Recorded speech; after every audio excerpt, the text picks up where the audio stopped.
नमस्कार मित्रांनो, लाडक्या बहिणींसाठी आनंदाची बातमी आली आहे. येत्या 2 दिवसामध्ये लाडक्या बहिणींच्या खात्यात 4,500 रुपये जमा होणार आहेत आणि या संदर्भात राज्य सरकारच्या माध्यमातून जी-आर निर्गमित करण्यात आला आहे. तर महिलांसाठी मोठी खुशखबर आहे. सविस्तर माहिती जाणून घेणार आहोत. व्हिडिओ शेवटपर्यंत पहा आणि चॅनेल सबस्क्राईब केला नसेल तर सबस्क्राईब अवश्य करा. चला व्हिडिओ सुरू करूया.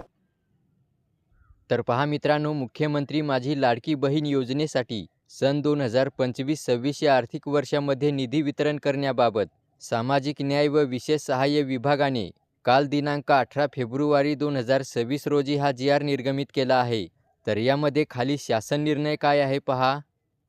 सन 2025-26 या आर्थिक वर्षाकरिता निधी वितरणाची कार्यप्रणाली ठरवून दिलेली आहे. वित्त विभागाने दिलेल्या मान्यतेनुसार मुख्यमंत्री माझी लाडकी बहीण या योजनेतील पात्र महिला लाभार्थ्यांना माहे जानेवारी 2026 या महिन्याचा आर्थिक लाभ अदा करण्यासाठी 98.45 कोटी इतका निधी हा प्रशासकीय विभाग म्हणून सचिव, महिला व बाल विकास विभाग यांना अर्थसंकल्पीय निधी या ठिकाणी वितरण प्रणालीवर वितरित करण्यास शासन मान्यता प्रदान करण्यात येत आहे.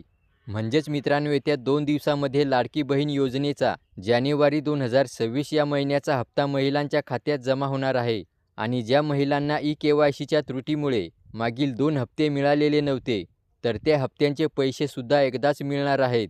म्हणजेच एकूण 4,500 रुपये त्या महिलांच्या खात्यात येणार आहेत. तसेच ज्या महिलांनी ई-के-वाय-सी केलेली नाही, त्यांनी लवकरात लवकर आपली ई-के-वाय-सी करून घ्या, तरच इथून पुढे लाडकी बहीण योजनेचे हप्ते मिळत राहतील. तर अशा प्रकारे लाडकी बहीण योजनेसंदर्भातील ही महत्त्वपूर्ण अशी अपडेट होती. व्हिडिओला लाईक करा आणि चॅनेल सबस्क्राईब केला नसेल तर सबस्क्राईब अवश्य करा. धन्यवाद.